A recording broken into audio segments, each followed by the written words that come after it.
Namaskritya Naram Chaiva Narottamam Devim Saraswatim Vyasam Tato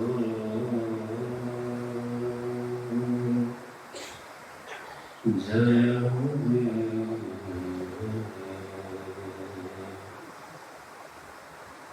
Tato Jayamuni Jaya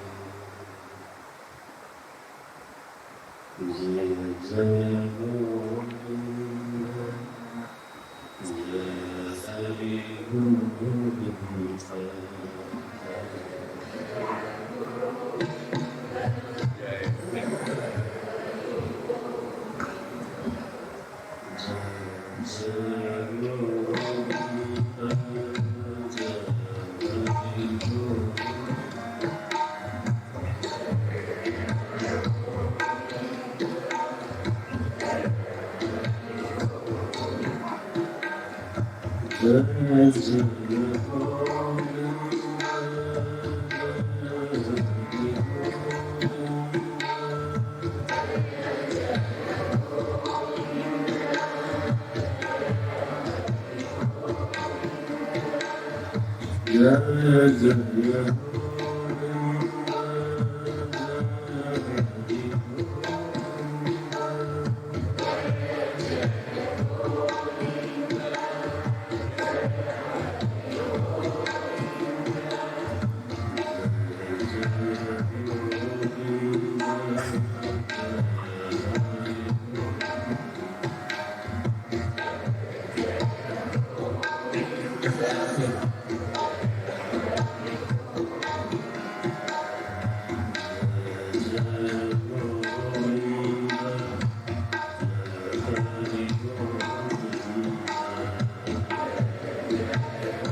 Govinda Jaya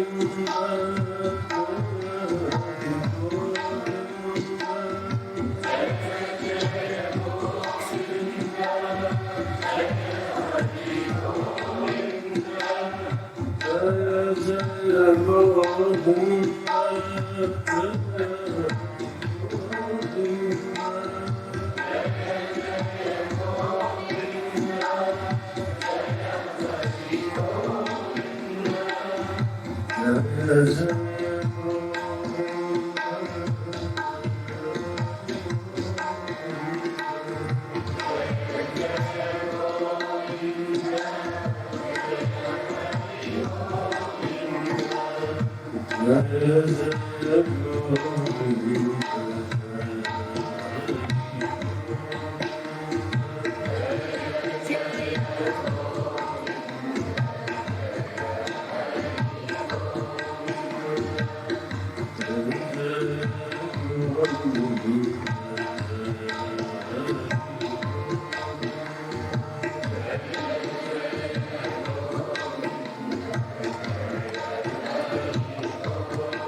शतरूपापते शतरूपापते सुतौ वासुदेवस्य कलया रक्षायां जगतस्थितम्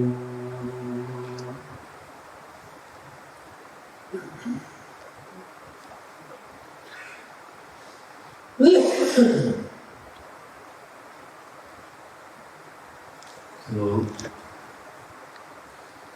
भगवान शंकर और दक्ष के बीच में जो एक कलह देखने में आता है, कल हम लोगों ने उस प्रसंग को देखा। उसमें शिव जी की ओर से कोई कलह नहीं है, वो उस विवाद में पढ़ते भी नहीं, लेकिन दक्ष जो प्रवृत्ति मार्ग के शिरोमणि है, उन्होंने निवृत्ति मार्ग की महिमा को समझा नहीं, उनको सर्वथा अयोग्य माना और उसका उनका तिरस्कार किया। हम बात कर रहे थे, निवृत्ति वास्तव में प्रवृत्ति का फल है, निवृत्ति की नहीं जाती है। निवृत्ति घटित होती है और तब वो समझती है। शुद्ध प्रवृत्ति का परिणाम है निवृत्ति, अशुद्ध प्रवृत्ति का परिणाम है और अधिक प्रवृत्ति। गति महो गलहु अतंकार। अगर तो हम अशुद्ध प्रवृत्ति करते हैं, अहंकार की प्रीति के लिए ही केवल कर्म करते हैं, तो फिर उस प्रवृत्ति का परिणाम और प्रवृत्ति। रमण महर्षि ने ये श्लोक बोला है, प्रीति महो गलहु अतंकार। ये सही है। फलं शाश्वतम गति निरोधकम, गति का निरोधक है। शुद्ध प्रवृत्ति हो तो उसका परिणाम ही है वैराग्य। उसका कर्तव्य का एक नियम ये देखा जाता है कि कर्तव्य पूरा होकर के छोड़ देता है, इसलिए कर्तव्य की प्रेरणा से कर्म होता है। तो कर्तव्य पूरा हुआ और उसने हमको छोड़ दिया, लेकिन इच्छा की प्रेरणा से जब कर्म होता है तो आप जानते हैं इच्छा की प्रेरणा का परिणाम, इच्छा की प्रेरणा से कर्म होगा तो इच्छा पूरी होकर के छोड़ती नहीं है, इच्छा पूरी होकर के बढ़ जाए। ये अजीब सा नियम है। दोनों में ये अंतर है, इच्छा में और कर्तव्य में। कर्तव्य पूरा हुआ, कर्तव्य भी कर्म का प्रेरक है, लेकिन कर्तव्य पूरा हुआ उसे छोड़ दिया। और इच्छा भी कर्म का प्रेरक है, कर्म इच्छा से ही होता है, लेकिन जब इच्छा पूरी होती है तो फिर इच्छा बढ़ जाती है, और इच्छा बढ़ जाती है तो फिर कर्म बढ़ जाता है। इसलिए प्रवृत्ति का फल प्रवृत्ति होता है कब? जब प्रवृत्ति अशुद्ध हो, और प्रवृत्ति का फल निवृत्ति होती है यदि प्रवृत्ति शुद्ध। नियम है, मैंने एक बार तो बोला था, निवृत्ति की नहीं जाती। अगर निवृत्ति की जाती है, अगर हम अपनी ओर से निवृत्ति करेंगे, वो निवृत्ति संभलती नहीं थी। वो निवृत्ति के अंतर्गत प्रवृत्ति करता रहता है साधक, और फिर वो इतनी प्रवृत्ति कई बार देखने में आती है कि वो कई बार प्रवृत्ति से ज्यादा प्रवृत्ति दिखाई देती है। सोचिए यदि प्रपंच आखिर यदि के बारे में ये कहा गया, यदि भी प्रपंची हो जाते हैं तभी गोस्वामी ने लिखा सोचिए यदि वह यदि सोचनीय है जो प्रपंची हो जाए। इसका मतलब है कि कच्ची निवृत्ति ले ली इससे, निवृत्ति जबरदस्ती की ले ली, वस्तु गलत हो गया। निवृत्ति तो जो फल है वो किया नहीं जाता, वो प्राप्त होता है। आप पेड़ लगा लो, सींचो उसको, उसका रक्षण करो, नहीं मैं तो फल लगाऊंगा। फल कैसे लगाएगा कोई? फल तो पेड़ में आएगा। वृक्ष लगाया जा सकता है, फल क्यों लगाया जा सकता है? ये है शिव जी की जो स्थिति है वो फल रूपा है, सिद्ध निवृत्ति।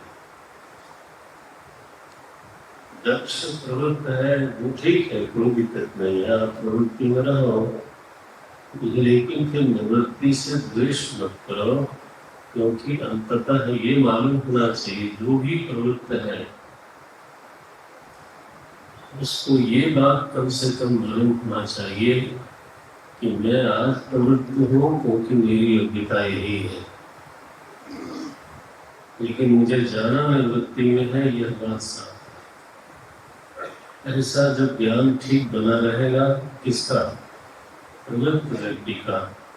ऐसा अगर ज्ञान बना रहे तो वो निवृत्ति का आदर करेगा, निवृत्ति से द्वेष नहीं करेगा, घृणा नहीं करेगा, क्योंकि वो तो उसका लक्ष्य है।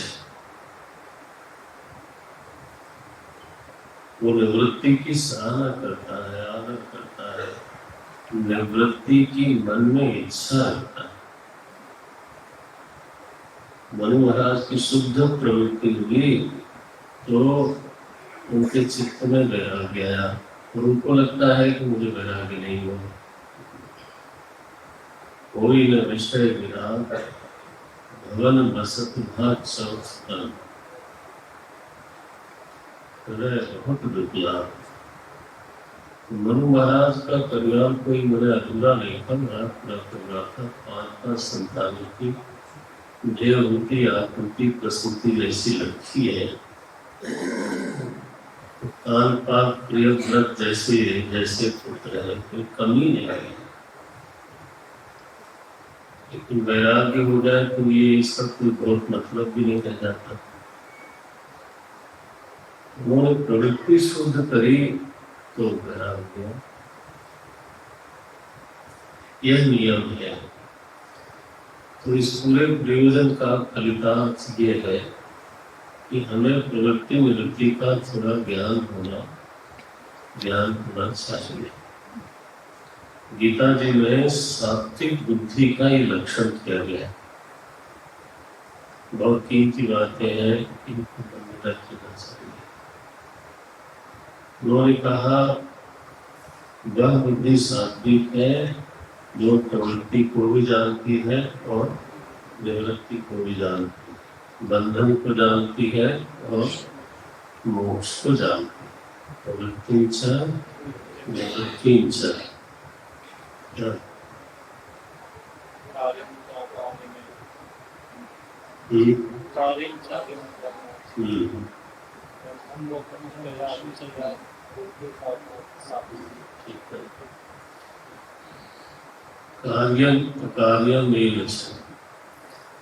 कर्तव्य को जाने और क्या कर्तव्य नहीं है उसको भी जाने, और कौन सी चीजें बांटनी है और कौन सी चीजें सुधारनी है इसको भी जाने, मतलब 6 चीज को जो बुद्धि पहचानती है वो ये विषय का नाम नहीं लिया कि वो कॉमर्स जानता है कि लिटरेचर जानता है कि कानून जानता है।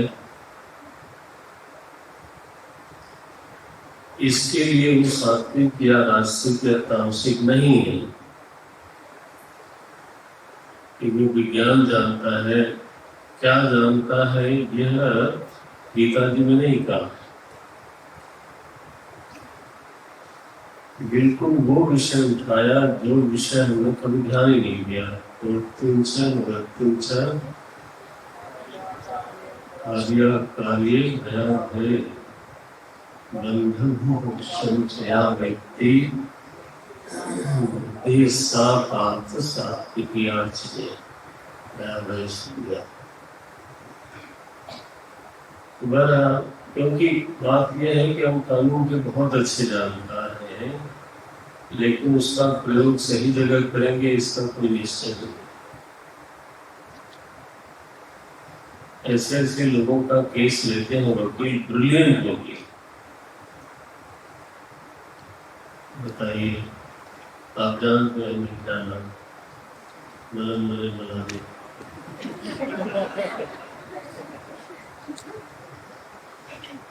याद करा नाम नहीं होगा। ऐसे कानून जानते हैं तो इसमें कौन सी महिमा है, इंटेंशन और डायरेक्शन क्या है, इसमें मैं उधर नहीं जाता।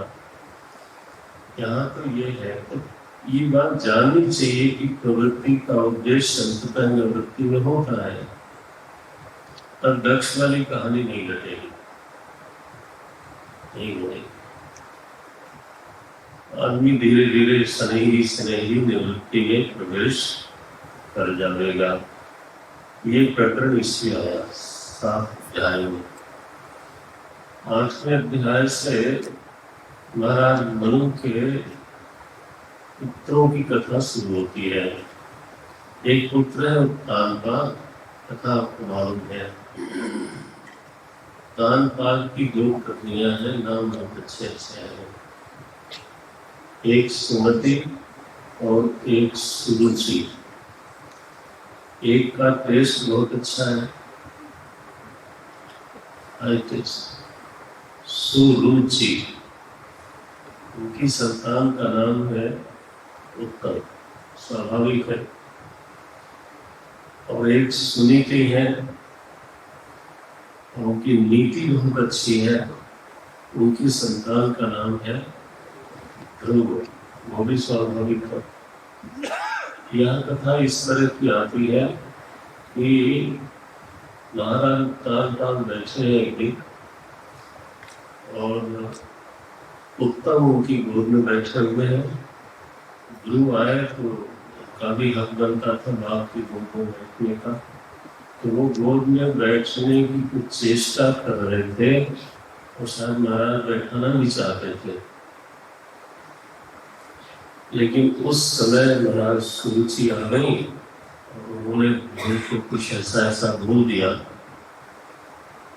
क्या बोलती है वो कि देखो बेटा, तुम केवल बेटा होने से गोद के अधिकारी नहीं होते, गोद में आने के लिए तुम्हें मेरे गर्भ से उत्पन्न होना पड़ेगा। तो इसके लिए तुम भगवान से प्रार्थना करो और फिर मेरे गर्भ में आओ और मेरे गर्भ से उत्पन्न होगे, तब तुम्हें यह गोद प्राप्त होगी। और इसमें अपमान क्या हुआ? 2 अपमान हुए एक साथ। एक तो अपने गर्भ का परिणाम,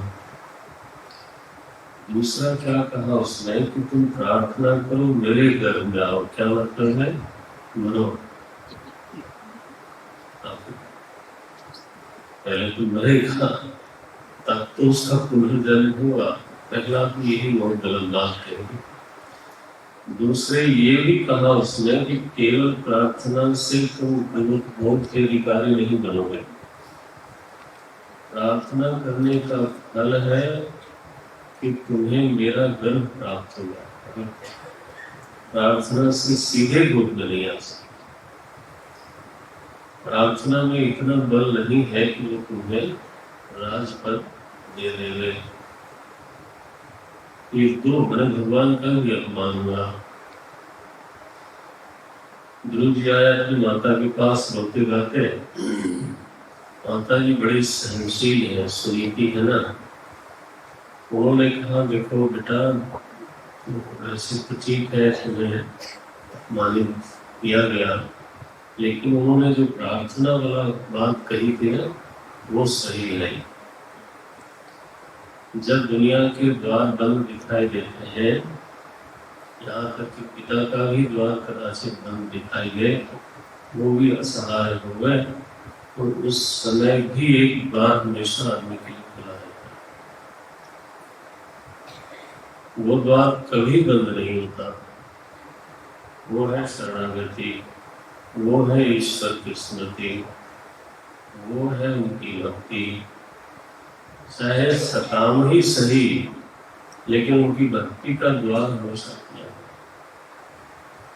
चाहे आर्त होकर के कोई उनकी शरण में जाए, तब भी वो ये नहीं कहते हैं कि जब अच्छे दिन थे तुम आए नहीं। भगवान ने गीता जी में लिखा, आर्तो जिज्ञासु अर्थार्थी ज्ञानी च भरतर्षि। आर्त भी मेरा भक्त ही होता है। ध्रुव सगलान जगदम हरि नाम। ग्लानी के साथ उन्होंने जप किया, कोई जिज्ञासु भाव से या साधक भाव से नहीं किया। यह द्वार हम सबके लिए खुला।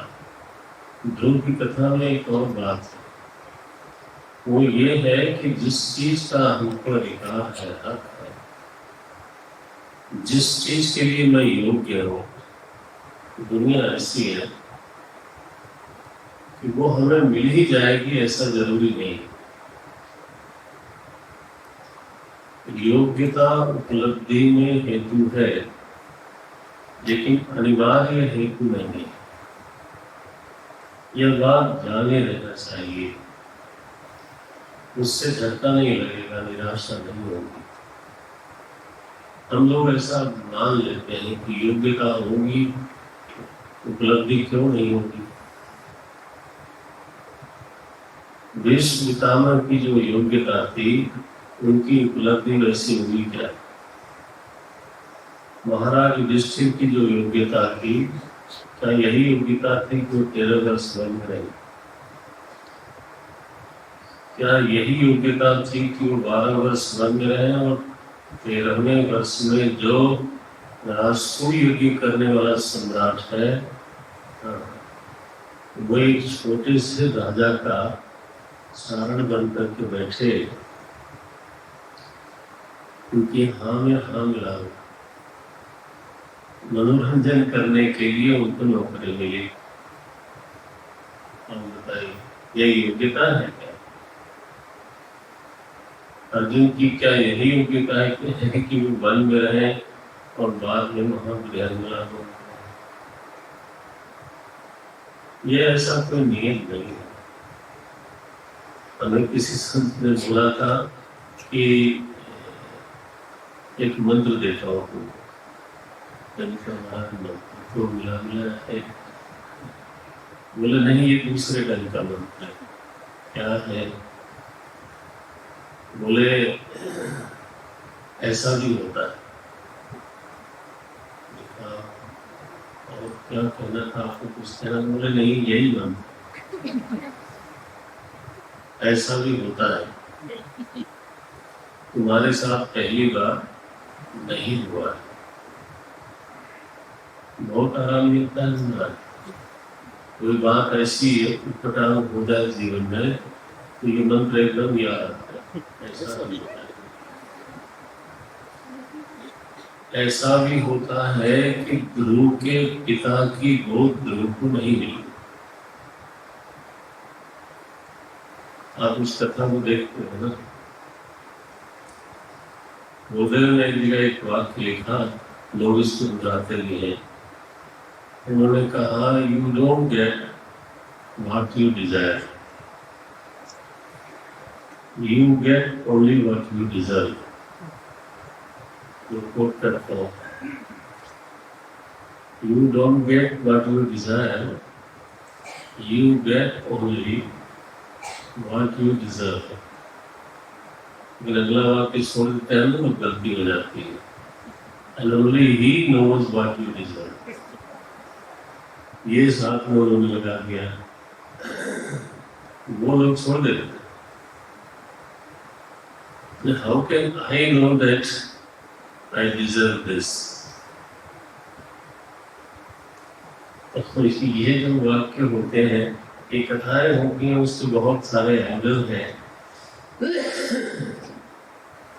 तो गुरु जी को थोड़ा सा समझ लेते हैं. आप जब अपना स्वाध्याय बढ़ाइएगा तो धीरे से पढ़िएगा. आपको तो कोई इतना प्रेशर है नहीं. आपको काम का एक अध्याय करो, बात खत्म, 2 अध्याय करो, तो ठीक से देखेंगे. योग्यता उपलब्धि में हेतु है, लेकिन अनिवार्य हेतु नहीं है. अगर ये बात पता हो, पता नहीं हो, ले ही लेता. इस देश का प्रधानमंत्री बनने की योग्यता प्रणब मुखर्जी में थी कि नहीं थी? ना मानोगे ना? ली नहीं. किसको मिली?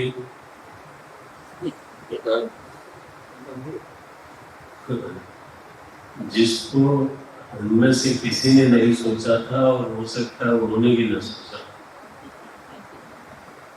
और कितनी बहुत लंबी मिली बना. 10 साल इतने बड़े देश का प्रधानमंत्री मन को मोहित करते रहे.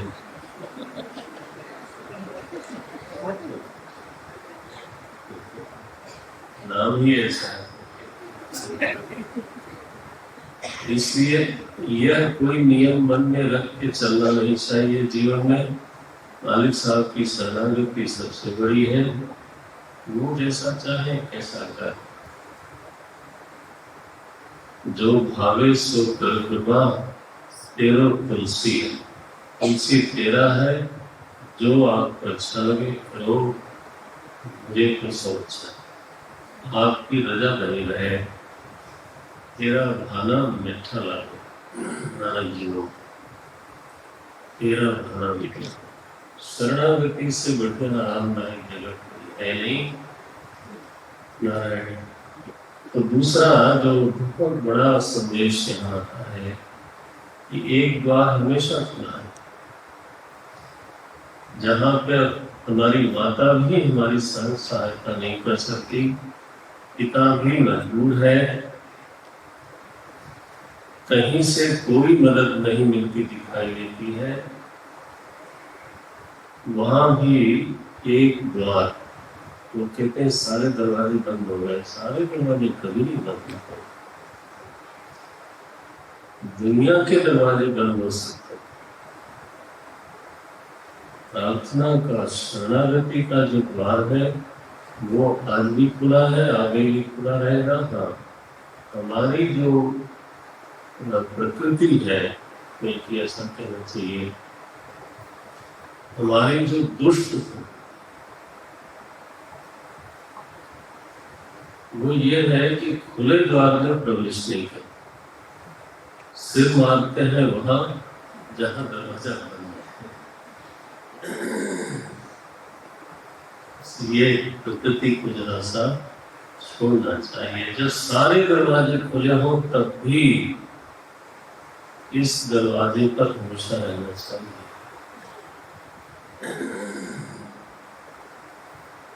नारायण ध्रुव जी गए तपस्या करने के लिए. बीच में नारद जी मिले.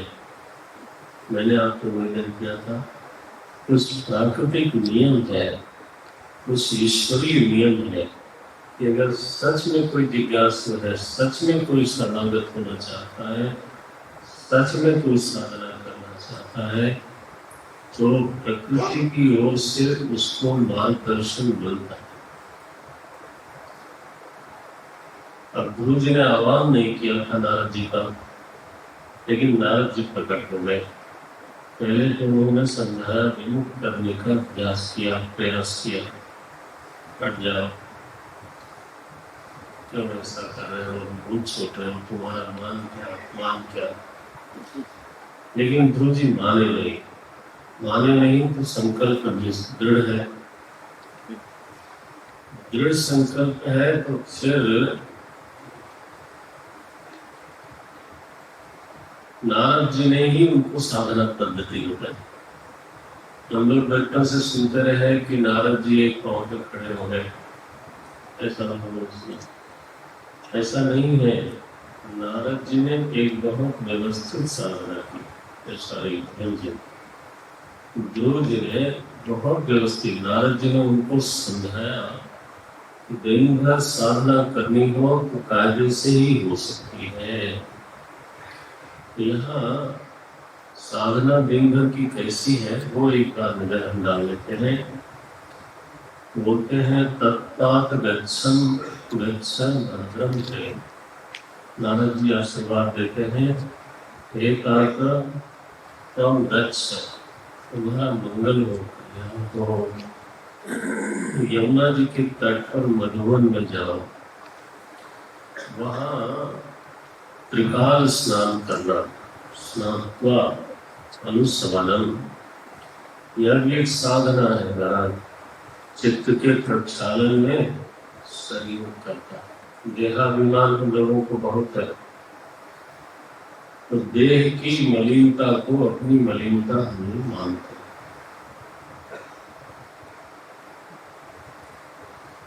क्योंकि देह के धर्म को अपने में आरोपित करते हैं। अगर देह मलिन है तो मन में मलिनता आरोपित हो जाती है। हम मानते हैं अहम मलिन। जब स्नान होता है तो आप सबका अनुभव है कि आप लोग मानते हो कि अब मैं पवित्र हो गया। कौन पवित्र हुआ? देह पवित्र हुआ, लेकिन हमको ये लगता है कि हम पवित्र हो गए। यहाँ तक कि वस्त्र पवित्र है तो मैं पवित्र। ये तो धर्माभ्यास है ना। ये दूसरे के, जब तक ये हमारी स्थिति है तब तक इसका लाभ लेना चाहिए। यहाँ पहली साधना तो यही बताई कि स्नात्वा, त्रिकाल स्नान करो, स्वच्छता का भाव बना रहेगा, पवित्रता का भाव बना रहेगा। और फिर स्नान आदि करके तो फिर शनै ही वीरस्य अभिध्यायेन मनसा, गुरुओं के गुरु का भी मन से ध्यान करना है। 44 हम आगे बढ़ेंगे तो ध्यान करें, सदगुरु का ध्यान करें, गुरुओं के गुरु का ध्यान करें, और फिर भगवान के साकार विग्रह का ध्यान करें। पहले हृदय में ध्यान कर लें, और भगवान का जब ध्यान करें तो भगवान का जो मुख मुस्कुरा रहा है ना, ऐसा ध्यान करो कि मुस्कुरा रहे हो मुझे देख करके, और ऐसा ध्यान करो कि मुझे देख करके उनकी आंखों में अनुराग है, अनुरागावलोकनम। ध्यान देखो बहुत गंभीर भगवान का करना हो तो हमने क्या करती है, लेकिन यहाँ लिखा है कि स्मरण, भगवान जो है मुस्कुरा रहे हैं और बड़े अनुराग से मेरी ओर देख रहे हैं कि छोटा सा बच्चा, नादान सा आदमी मेरा ध्यान कर रहा है, बड़ा प्यार प्यार सा। भगवान जो है आंखों में अनुराग लिए स्नेह की वर्षा करते हुए दिखाई देते हैं। मैं उनको देख रहा हूँ और वो हमें देख रहा है। ये भक्ति वाला ध्यान है, इसमें मैं ही दृष्टा हूँ ऐसा थोड़ा। वो दृष्टा है, मैं उनका दृष्टा। ये भी है, साधना है ये। हर जगह वेदांत की बात नहीं होनी चाहिए। जब सोपाधिक भूमि पर हम लोग बैठते हैं उस समय हमारी साधना बदल जाती है। अनुरागावलोकनम, क्या प्यारी बात कही है। अनुराग से मेरी ओर देख रहे हैं और मेरी नादानी समझते हुए भी मैं कुछ कर रहा हूँ, तो इस बात से उनके हृदय में स्नेह उमड़ आया और वो उमड़ करके आंखों में आ गया।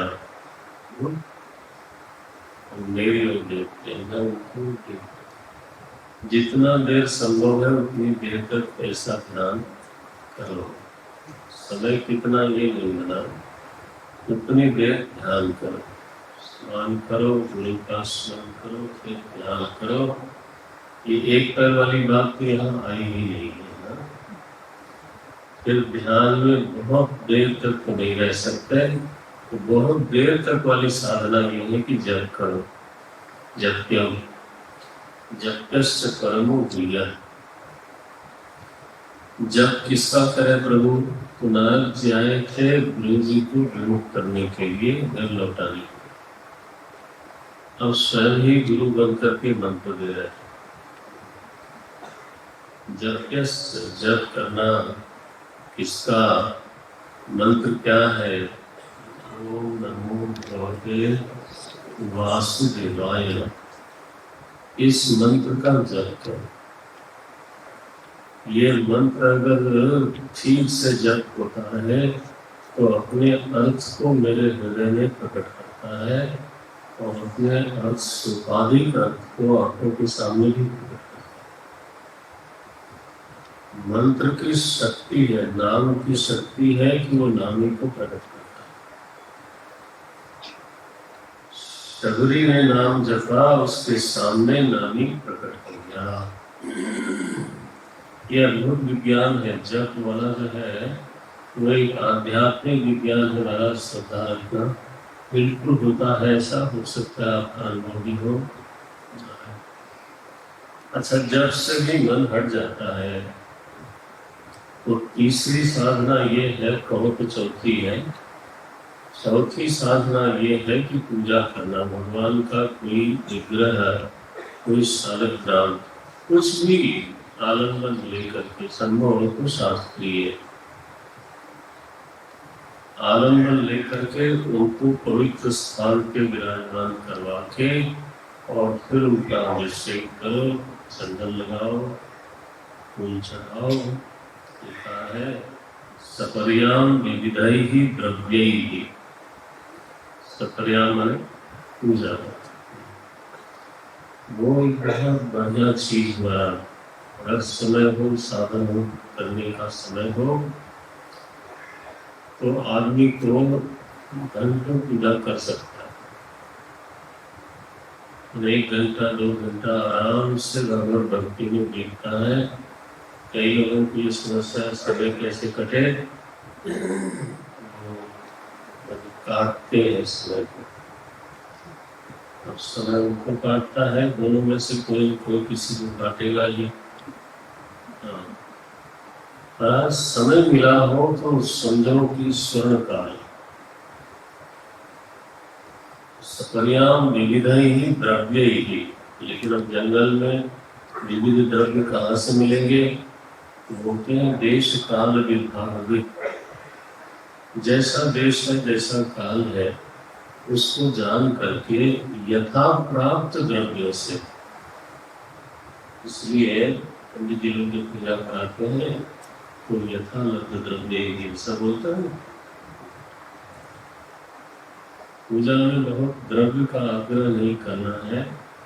जो वहाँ पर जैसा प्राप्त है उससे पवित्रता से पूजा भी करनी चाहिए। तो गुरु जी की साधना में केवल ध्यान अथवा केवल पैर पे खड़ा होना, ये सब बातें नहीं है। हम लोगों को कई बार ऐसा पढ़ने को, सुनने को मिलता है कि अमुक व्यक्ति ने उपवास किया कि जब तक आओगे नहीं भोजन नहीं करूँगा। मुझे लगता है क्या भगवान हमारे हट के आगे जो है हमारी जिद के अनुसार नाचेंगे क्या? भगवान जो पूरी दुनिया की मालिक है, ये सब क्या तपस्या है? तपस्या तो केनापि उपायेन मनः कृष्णे निवेशेत्। तपस्या तो ये है, मनः कृष्णे निवेशेत्, हमारा चित्त कृष्ण संबंधी हो जाए, उनके साथ लगा रहे, अभिनिविष्ट हो जाए। स्मृति ही तो साधना है। श्री रामानुजाचार्य जी महाराज ने अविद्या को तो नहीं माना, लेकिन अविद्या का जो स्वरूप उन्होंने बताया, विस्मृति रेवा विद्या।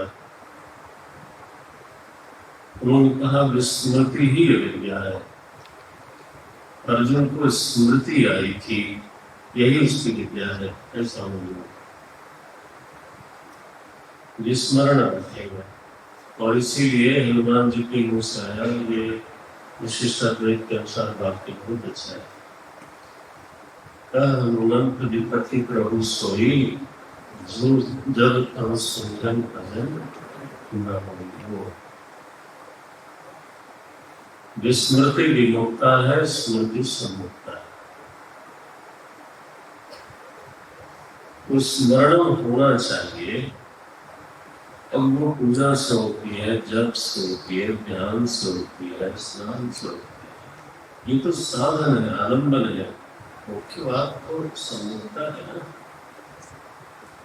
मोरे सन्मुख, जैसे कहते हैं जन्म कोटि अविनाशी, तब ही सन्मुख हो ही जीव मोहि जगही।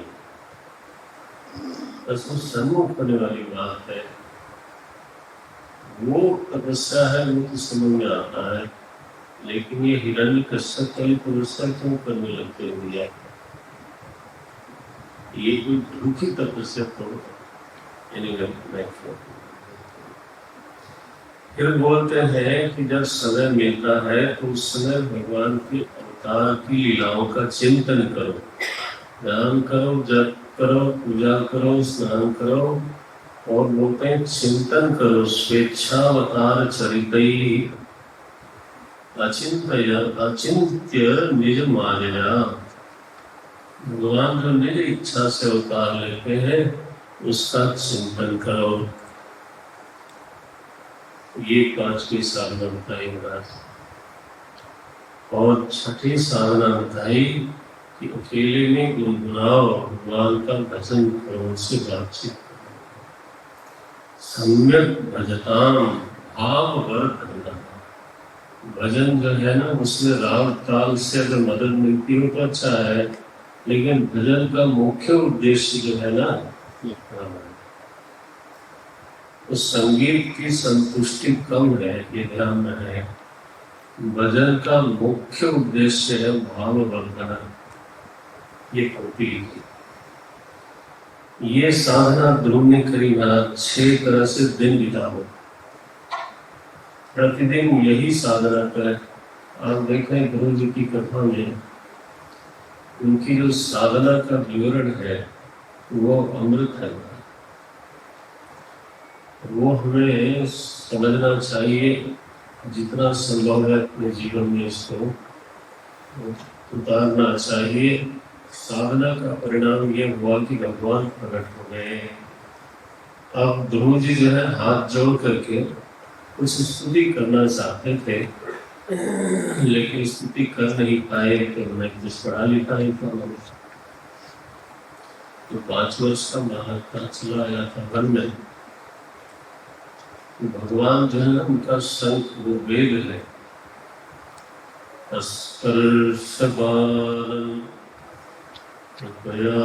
कपोले, बालक के कपोल पर अपना शंख का स्पर्श है, छू दिया महाराज। तो ऐसी वाणी प्रकट हुई। पहली स्तुति इतनी सुंदर है, योऽन्तः प्रविश्य मम वाचमिमां प्रसुप्तां सञ्जीवयत्यखिलदशा शक्तिधरस्वधाम्ना अन्यांस्तहस्तचरणश्रवणत्वगादी प्राणान्नमो भगवते पुरुषाय तुभ्यम्। भगवते नमो तुभ्यम्। नमस्कार करते हैं। आप कौन हो मुझे मालूम पड़ता है आपकी कृपा से। आप अखिल शक्ति धर हैं, सारी शक्तियों के केंद्र बिंदु हो। आप ही सोई हुई वाणी को जगा रहे हो, बाहर से नहीं, अंतर प्रविष्ट, भीतर प्रविष्ट होकर के अंतर प्रविष्ट यह नमोवाचम इमाम प्रसुप्तान, मेरी वाणी जो सोई हुई थी उसको आपने जगा दिया। हे अखिल शक्तिधर स्वधामना, अपने धाम में रहते हुए ही सभी को जगाते हो, सभी को प्रवृत्त करते हो। कौन कौन हो? अन्यांश्च हस्तचरण श्रवणत्वगादी प्राणान्, प्राणों को जीवित करते हो। हस्त चरण त्वग श्रवण, ये सभी के सभी क्रियाशील होते हैं क्योंकि इनमें शक्ति देने वाले आप ही हैं। संजीवयति, इनका जीवन अपना जीवन नहीं है। हे आत्मा परमात्मा, अंतरात्मा, ऐसी स्थिति में पहला ही वाक्य बिल्कुल वेदांत वेद्य प्रभु के लिए है। तो परिस्थिति पूरी हुई, भगवान ने उनको वर दिया कि तुम सबसे ऊंचे स्थान पर जाके बैठो, क्योंकि प्रार्थना के पहले उनका संकल्प ही यही था। नारायण, तो जब भगवान का फिर से तिरोभाव हो गया तो गुरु जी की बड़ी ग्लानि हुई। तो यदि बताओ, मोक्षपति मेरे सामने खड़े थे तो मैंने क्या मांगा? एक ऊंचा पद मांग लिया। आखिर जो ऊंचा पद है वो भी तो दुनिया की ही कोई चीज है ना। मैंने क्या मांगा? हमने बोले दुनिया मांगी। मांग सकता था मैं स्वरूप का लोक, आत्मलोक मांग सकता था, अपने स्वरूपानंद में प्रतिष्ठित हो सकता था, लेकिन हमने क्या मांग लिया? दुनिया। नारायण इस तरह की ग्लानि हुई। नारद जी ने वहां कानपाल को जाके कहा था कि आप चिंता न करो राजा, आपके लड़के से मैं मिला हूँ, जो लौट के आएगा वो बहुत बड़ा हो जाएगा। वो कानपाल बहुत रोए बाद में कि बताओ, मैं तो तुलसी के कहने से या उसके नाराज होने के डर से मैं अपने लड़के का सम्मान नहीं कर पाया। तो वो एक तरह से उन्होंने उसको त्याग ही दी, उसकी उपेक्षा कर। और जब ध्रुव जी पहुंचे तो बड़े गाजे गाजे के साथ उनका स्वागत हुआ। उनको सिंहासन पे आरूढ़ कराया गया, गोद नहीं मिल रही थी, सिंहासन पे आरूढ़ कराया। उनके जो भाई साहब थे वो गए थे लड़ाई के लिए, उनके भाई थे तुलसी के पुत्र, वहां चले गए। गंधर्वों ने उनको मार दिया था। अब ऐसी स्थिति हुई कि फिर ध्रुव जी देखो, भगवान का दर्शन हुआ, इतनी तपस्या की, इतनी भक्ति की,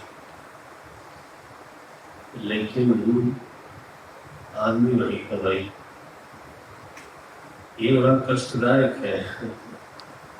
भक्ति भी हुई, भगवत दर्शन भी हुआ, वरदान भी मिला, लेकिन जब ये समाचार मिला कि गंधर्वों ने हमारे भाई को मार दिया तो वो वहां चढ़ाई कर बैठे और यक्ष ने कहा। तो इतना बड़ा खून खराबा किया उन्होंने कि अंततः मनु महाराज को आना पड़ा। ब्रह्मा जी आए, उन्होंने कहा तुम कैसे हो, जो तुम काम कर रहे हो वो साधुओं के लायक नहीं है। ऐसा बोला। कोई सम्राट, कोई साम्राज्यवादी होवे तो शायद उसके लिए उचित हो, लेकिन तुम तो साधु हो, तुम तो भक्त हो, भगवान के प्रिय हो। कोई चीज अधिकार के अनुसार नहीं होती तो बुरी लगती है, अधिकार के अनुसार होवे तो बुरी नहीं लगती है। बड़े बड़े तुम तो बिल्कुल साधु कर्म की विपरीत कर्म कर रहे हो, उनको निवृत्त किया। बाद में जब उनका देह छूटने लगा, उन लोग को जाने लगे, तो उन्होंने कहा मेरी माता कहाँ है। ये बहुत अच्छी बात थी। उन्होंने कहा मेरी माता ने ही मुझे तपस्या की प्रेरणा करी थी, उनके ही कारण मुझे ये पद मिला है, तो मैं उनके बिना तो नहीं जाऊंगा। तो फिर पार्षदों ने दिखाया कि वो तुम्हारी माता तुमसे आगे आएगा, विमान के आरूढ़ होकर के जाए। ये ध्रुव जी की कथा है। इसमें महाराज कई प्रकाश मिलते हैं, कई तरह की प्रेरणा मिलती है। अंततः मनु और ब्रह्मा जी ने ही उनको शांत किया। ऐसा लगता है कि जो पद है ना, जो सत्ता है, वो हमारे भीतर सोए हुए दुष्ट संस्कारों को हवा दे देता है, जगा देता है। इसलिए शायद हमारे गोस्वामी लिखते हैं, प्रभुता पाई काहि मद नहीं। ये जो पद है बड़ा सावधान रहने वाली बात होती है। जो सत्ता है वो बहुत सावधान, वो संभलती नहीं जल्दी, वो हमें संभाल लेती है। पद उल्टा है, हमको दी गई थी सत्ता संभालने के लिए, उसने मुझे संभाल लिया, लो चलो हमारे हिसाब से चलो। राम राम। ये भी एक गुरु जी की कथा की प्रेरणा है। फिर इनके आगे वंश का विस्तार हुआ, और इस वंश में एक राजा हुए महाराज वेल। ये एक ऐसे सम्राट की कथा है जो माने दुष्ट है, ऐसा तो बोलना जरा सा बहुत अच्छा नहीं है भागवत जी के अनुसार, लेकिन ये नास्तिक है। ये बात साफ साफ है, विमुख है, ईश्वर को बिल्कुल नहीं मानते, शायद प्रगति में बाधा मानते। भक्ति और आस्तिकता जो है वो प्रगति में, विकास में बाधा है, संभवतः इस तरह की बात मानते हैं। आप पढ़ेंगे तो आपको दिखाइएगा। इतने क्रूर है, उग्रदंड है कि यही लिखा कि इनके राज में जो चोर, बदमाश, डाकू हैं वो तो महाराज लुप्त हो गए। ऐसा तो सम्राट था, लेकिन जनता अनाध्यात्मिक हो गई। प्रजा अनिश्वरवादी है, प्रजा अनाध्यात्मिक है, प्रजा केवल भौतिक हो गई। और निश्चय प्रजा में जो मोच फंस होते हैं, क्योंकि अध्यात्म हो तो जीवन का उद्देश्य दूसरा होता है, और केवल भौतिकवाद हो तो जीवन में फिर वही सबको चाहिए, जो एक ही चीज, नोच भी है, सोच भी है। तो ऋषि लोगों ने लगा कि राजा ये बहुत अच्छा नहीं है, इसने पूरे समाज को अनाध्यात्मिक बना दिया, ये ठीक नहीं है। तो गए उनके पास समझाने के लिए। वहां इतना जोर से डांटा उसने, जैसे कोई कम्युनिस्ट प्रधानमंत्री हो।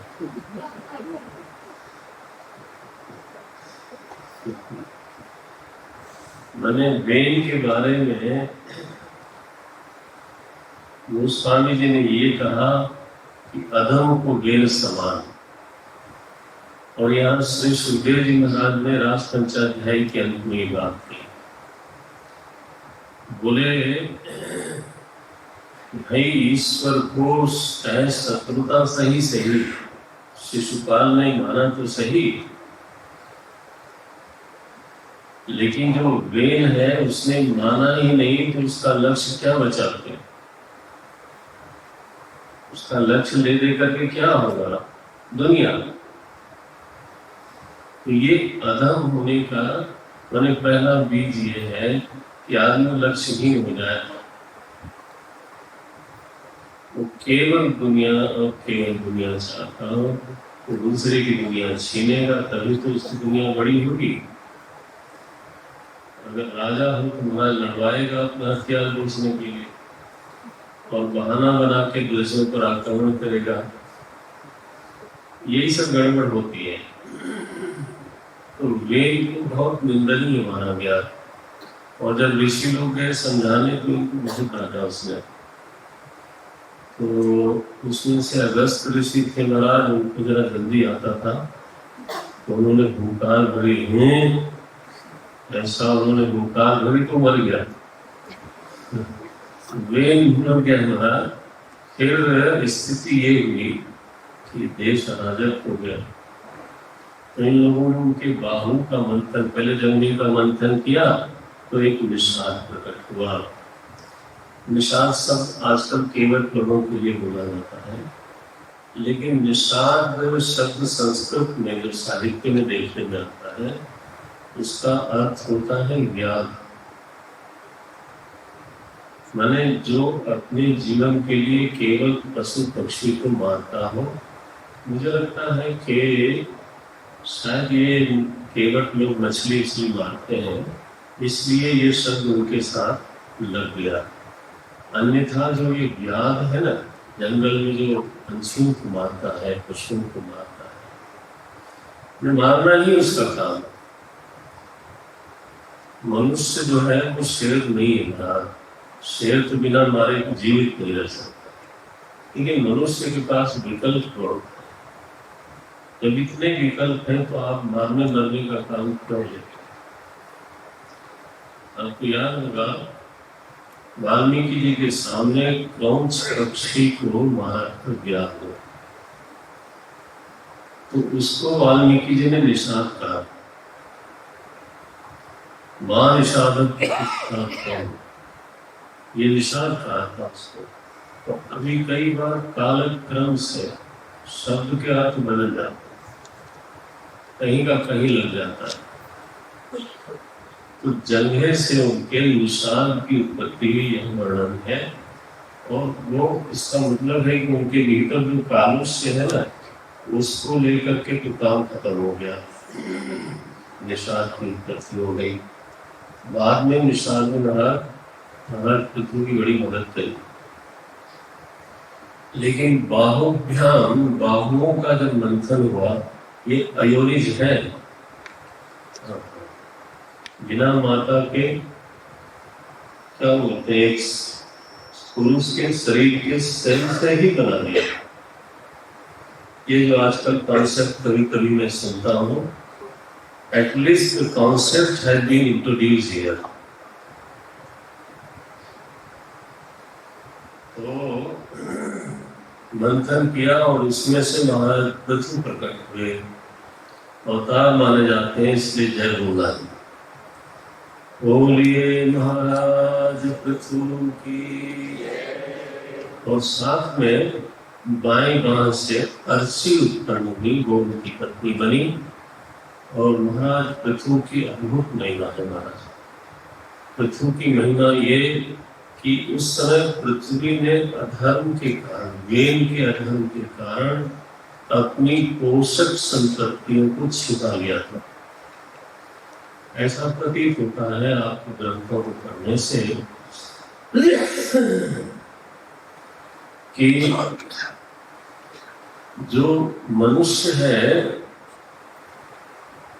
उसके आचरण के अनुसार पृथ्वी की प्रकृति की पोषण शक्ति प्रकट होती है या लुप्त होती है।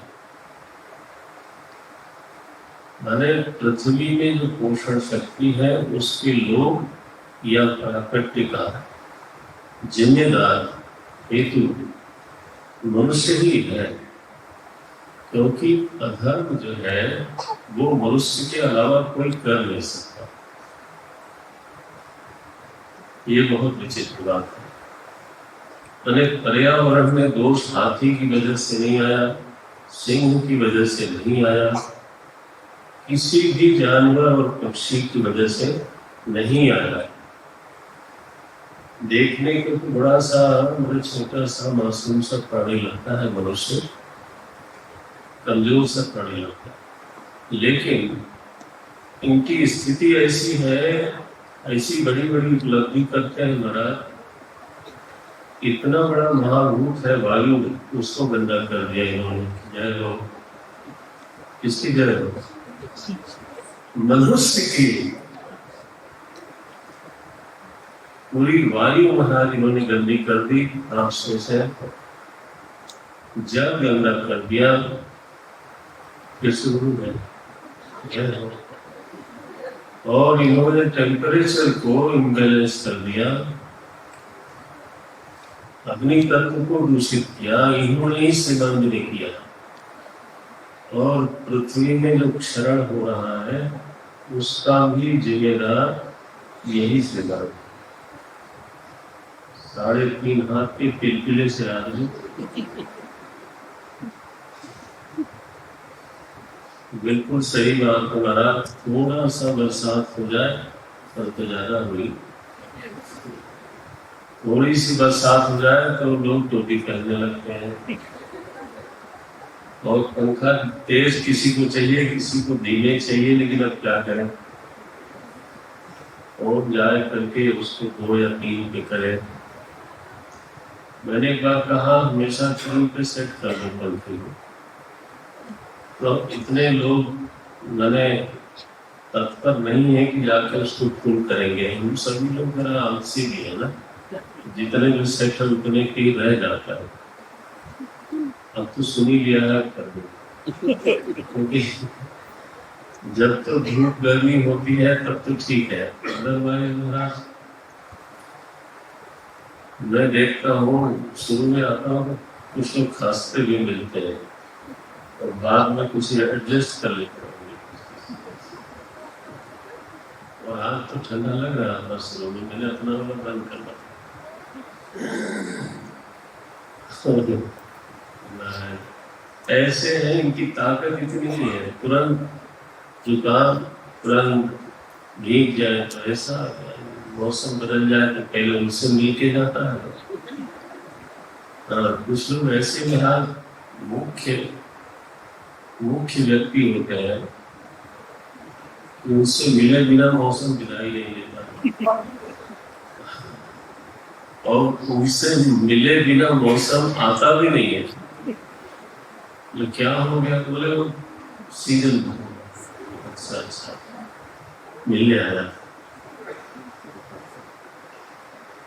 चाय पीता है इसकी बात जाता है, लेकिन चाय पीता है डॉक्टर के, तब जाके उसका काम होता है ना। ये है आदमी, लेकिन अधर्म अगर कोई कर सकता है सृष्टि में तो यही कर सकता है।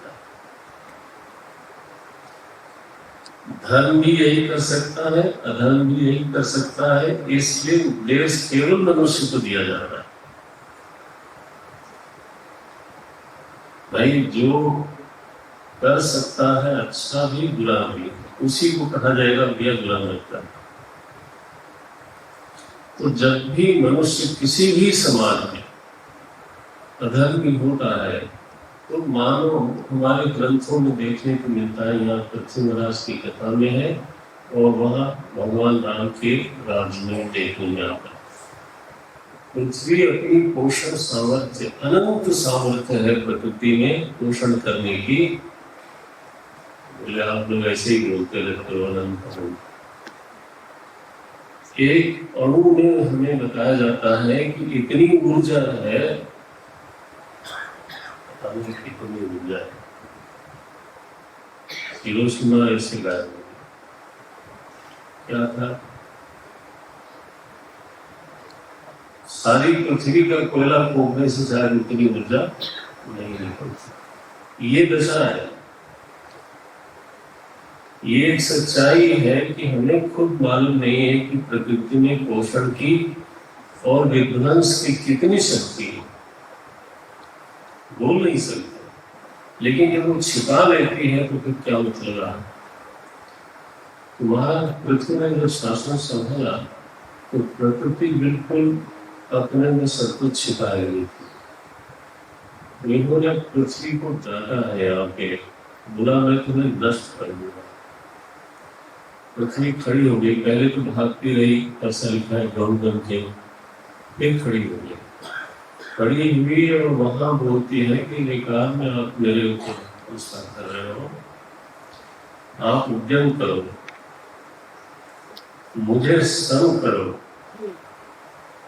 जिससे कि बरसात के बावजूद, बरसात बीत जाने पर भी मुझमें पानी बना रहे, मेरा दोहन करो बछड़ा बन के। ये लिखा है। पृथ्वी पति बन के नहीं, क्या पृथ्वी का बछड़ा बन करके दोहन करो। और यहाँ सारे रत्नों के लिए यही लिखा है, दोहन करो बछड़ा बन के, वत्स्य भाव से। नारायण पृथ्वी को महाराज पृथ्वी ने अपनी कन्या बनाया, बछड़ा तो बने से बने, लेकिन उन्होंने अपनी कन्या बनाया। उनका नाम इसीलिए कहते हैं पृथ्वी का, भूमि नाम था, क्षमा नाम था, लेकिन पृथ्वी का पृथ्वी नाम महाराज पृथ्वी की वजह से पड़ा।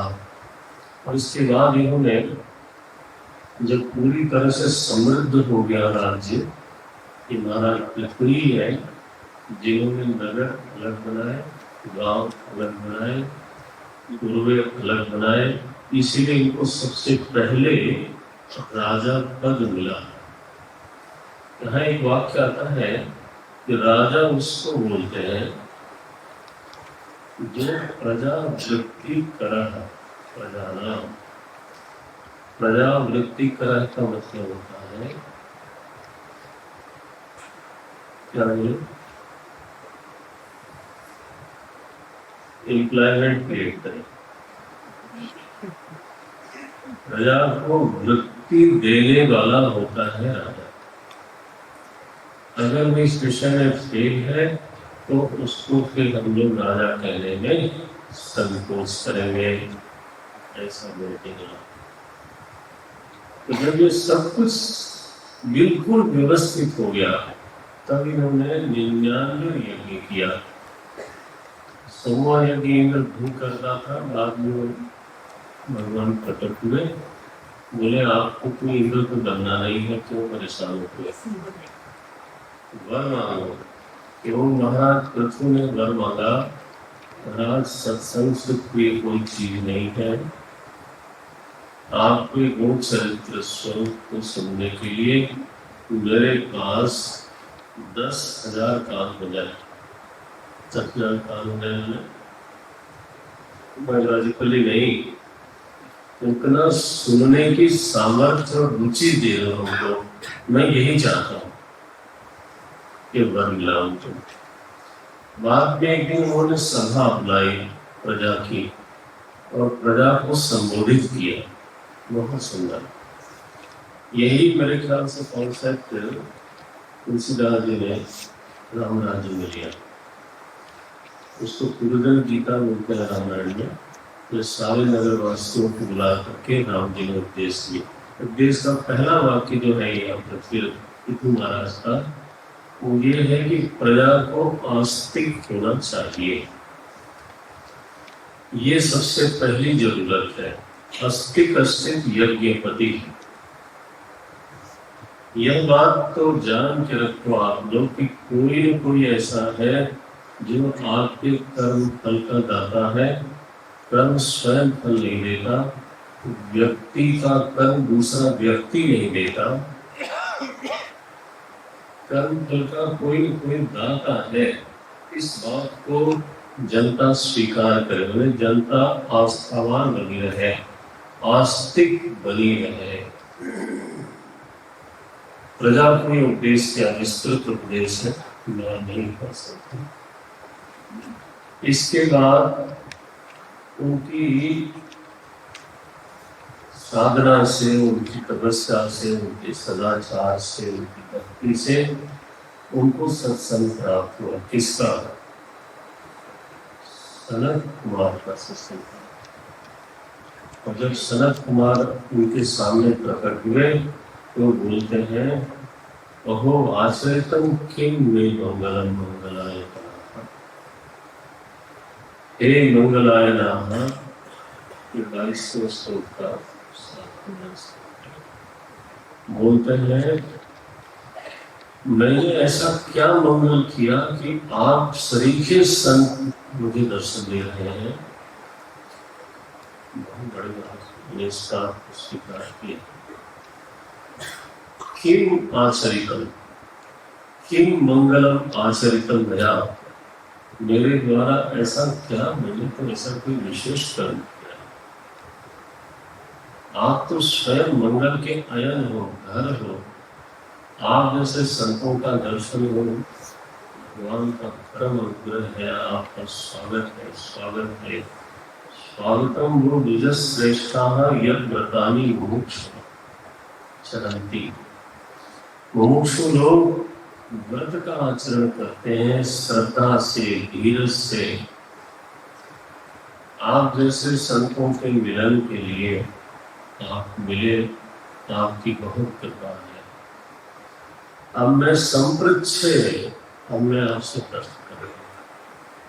परा विद्वान संत मिले, योग्य संत मिले, तो केवल दर्शन जो है वो ठीक नहीं होता,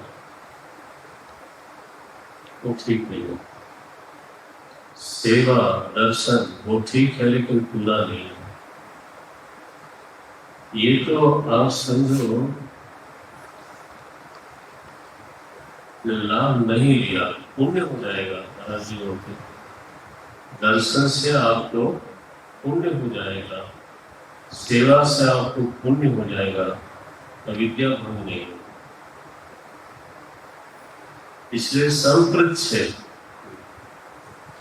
एक बार पूछूंगा, प्रसन्नम तमनुप्राप्य नहीं न कोटि पद्धति अत्र विवेक श्रावणी, प्रसन्नम तमनुप्राप्य प्रच्छेद ज्ञातव्यम आत्मनः। सद्गुरु प्रसन्न दिखाई देते हैं तो उस समय जो मेरा ज्ञातव्य है वो जरूर उससे पूछना चाहिए। मैंने दर्शन करना है, गुरुदेव से एक बार कहा, यहाँ तो बहुत बड़े अवसर में तो उसे समझ लिया गया कि अमुक आए हैं,